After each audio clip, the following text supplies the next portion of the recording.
यह भारत का वो कुंड है जहां भगवान परशुराम ने अपनी मां की हत्या करने के बाद अपने हाथ से चिपकी हुई कुल्हाड़ी से मुक्ति पाई थी।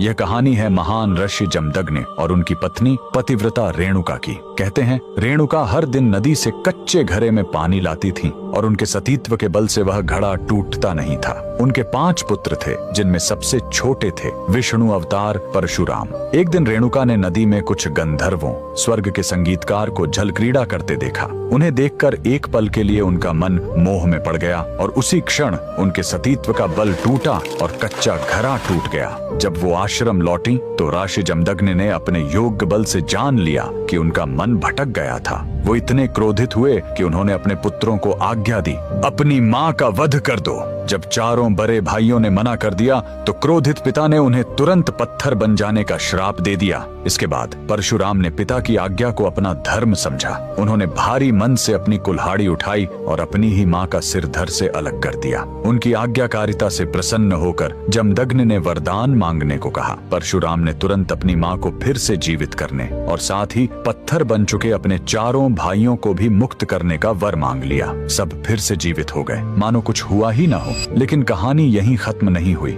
मातृ हत्या का पाप उस कुल्हाड़ी पर एक दाग की तरह चिपक गया और वो उनके हाथ से अलग ही नहीं हो रही थी। उस पाप से मुक्ति पाने के लिए वह दर दर भटकते रहे, लेकिन कोई भी तीर्थ उस कुल्हाड़ी को छुड़ा नहीं सका। अंत में वह पहुंचे पूर्वी हिमालय की लोहित नदी के किनारे और जैसे ही उन्होंने इस कुंड के जल को छुआ, चमत्कार हुआ। कुल्हाड़ी अपने आप उनके हाथ से छूट गई। यही पवित्र स्थान आज अरुणाचल प्रदेश में परशुराम कुंड के नाम से जाना जाता है। आज भी हर साल मकर संक्रांति पर हजारों श्रद्धालु यहाँ इस विश्वास के साथ डुबकी लगाने आते हैं कि यह कुंड उनके सारे पापों को धो डालता है, ठीक वैसे ही जैसे इसने स्वयं भगवान परशुराम को। परशुराम कुंड, परंतु यह कोई साधारण जलाशय नहीं, यह है भगवान परशुराम की शक्ति का प्रतीक। परशुराम ने अपनी तपस्या और शक्ति से जमीन से जल उगाकर इस कुंड का निर्माण किया। इस कुंड का पानी कभी सूखता नहीं और हमेशा शुद्ध रहता है। जब उन्होंने अपने पिता की हत्या का बदला लिया और ब्राह्मणों की रक्षा की, तभी उन्होंने अपने परिश्रम और तपस्या के लिए इस विशेष कुंड का निर्माण किया।